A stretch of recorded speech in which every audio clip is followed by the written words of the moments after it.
It has been very busy for the U.S. Supreme Court recently as they handed down several decisions, but one is generating a lot of talk online, with some asking if the court ruled that stalking is protected under the First Amendment. Verify's Ariane Till digs into the court ruling. From 2014 to 2016, Billy Counterman sent hundreds of Facebook messages to a local Colorado musician. Messages that the musician said made her fear for her safety. In 2017, Counterman was found guilty on charges of stalking and harassment and sentenced to more than 4 years in prison. Counterman appealed the verdict, saying his First Amendment right to free speech was violated because he didn't know that the messages were threatening. In June, the Supreme Court agreed and reversed Counterman's conviction. The ruling immediately prompted people on social media to ask if the court's ruling means stalking is now protected under the First Amendment. So let's verify.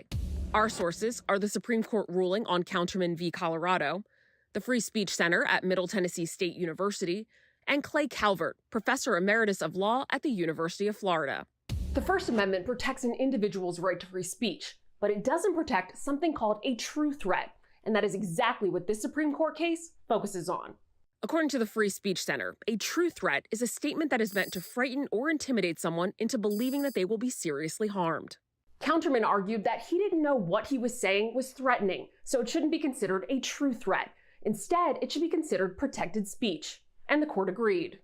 Under the Supreme Court's new ruling, a prosecutor has to prove to a jury that at least one of the following is true about the person accused of stalking or harassing somebody and the messages they sent. The person intended to make the threat, the person knew the statements could be perceived as threatening, or the statement could be perceived as threatening by a reasonable person.